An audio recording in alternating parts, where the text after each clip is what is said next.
పశ్చిమ గోదావరి జిల్లాలో వర్షాల తీవ్రతపై మరింత సమాచారం మా ప్రతినిధి రవికృష్ణ అడిగి తెలుసుకుందాం. రవికృష్ణ, జిల్లాలో ప్రస్తుతం పరిస్థితి ఏ విధంగా ఉంది?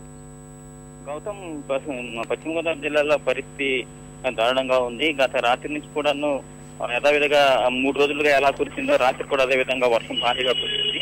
దీంతో పాటు వాగులు అదేవిధంగా జలాశయాలు నిండడం, వాగులు పొంగడం జరిగింది. కొన్ని చోట్ల గండ్లు పడ్డాయి. పోలవరం మండలం పట్టిసీమ వద్ద ఈ ఎర్రకాలువ కుడి కట్టుకు గండిపడింది. దీనివల్ల వేలాది ఎకరాలు వరి పంట నీట మునిగింది.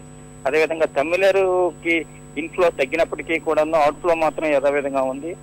ఇన్ఫ్లో రాత్రి 25,000 ఉండగా ఇప్పటికి 12,000కి తగ్గింది. అయితే అక్కడ నుంచి విడిచిపెట్టే నీరు మాత్రం ఇప్పటికి 19,700 క్యూసెక్లు కొనసాగుతూ ఉంది.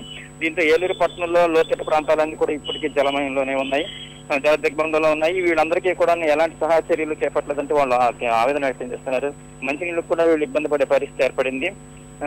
అయితే ఈ కాలనీలన్నీ కూడా కాల్చి చేయించడానికి ఒకవైపు అధికారులు ప్రయత్నిస్తున్నా ఉన్న వీళ్ళు విడిచిపెట్టి వెళ్ళడానికి కష్టంగా ఉన్నట్టు వీళ్ళు నిరాకరిస్తున్నారు. అయితే వైఎస్ఆర్ కాలనీల ప్రాంతంలో మాత్రం రాత్రి వీళ్ళు పునరావాస కేంద్రాలకు ఏర్పాటు చేశారు.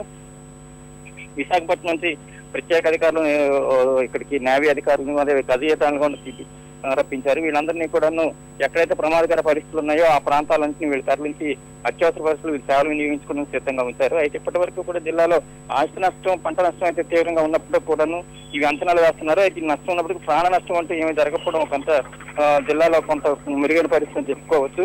ఈ వర్షం కానీ ఇదే విధంగా కొనసాగితే సుమారు 3 లక్షల ఎకరాలు పంట ఎందుకు పనికి రాకుండా పోతుందని రైతులు ఆవేదన వ్యక్తం చేస్తున్నారు. గౌతమ్, ధన్యవాదాలు రవికృష్ణ.